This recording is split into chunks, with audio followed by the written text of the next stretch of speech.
Stop. Before you fast another Ramadan, answer this. Do you actually know what breaks the fast and what doesn't?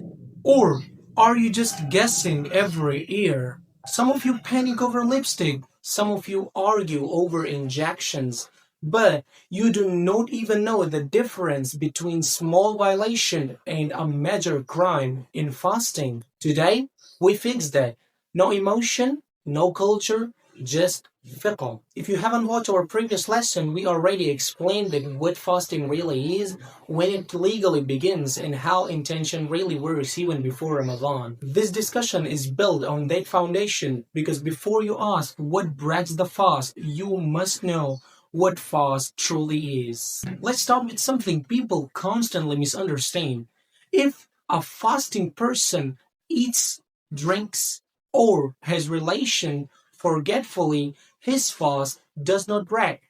Not reduced, not damaged, not almost broken. His fast does not break. Why? Because of the hadith of Abu Hurairah, a person while fasting forgets and drinks or eats. Let him complete his fast because Allah fed him and gave him drink.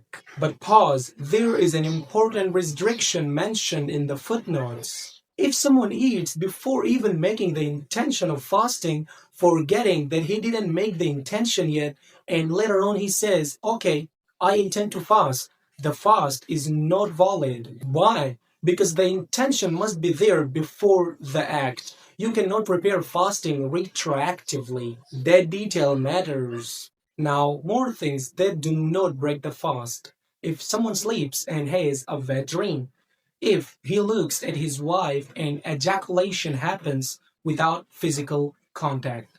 Number three is that if someone applies oil, if someone does hijama, if someone uses coal, and if someone kisses with control, these things do not break fast at all. Now we move to what scholars call al-jinaya al-qasira, the lesser violation. If someone kisses or touches and ejaculation happens through physical contact, the fast is broken. But listen carefully, there is only qadha, not kaffarah. Why? Because ejaculation occurred through contact, but it did not reach the full reality of intercourse. There is resemblance, but not completion. Now, vomiting.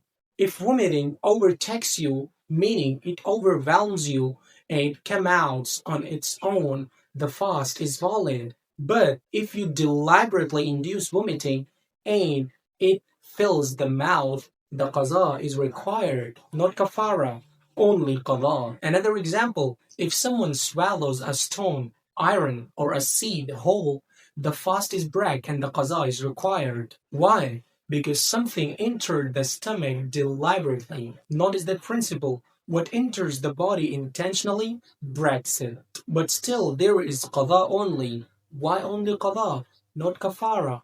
Because no one eats raw for nutrition or pleasure. It's a violation, but it's not eating the way we enjoy a meal. Now we reach the complete violation.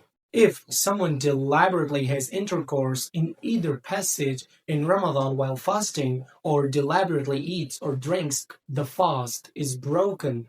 Qadha and kafara both are required because here the full image of breaking the fast exists. It is intentional destruction of Ramadan fast. And understand something critical here. Kafara applies only to the fasting of a Ramadan being performed on time. If someone is making up a fast later and breaks it deliberately, there is no kafara, only qadha. Kafara is tied to the sanctity of Ramadan itself. That is heavy. Look at how detailed this is. Forgetfulness does not break it. Lack of intention invalidates it. Overwhelming vomit does not break it. Deliberate vomiting does. Touch with ejaculation requires qadha. Intercourse requires kafara. This is not random. This is structured law. So next time if someone says, brother, it's just not about eating.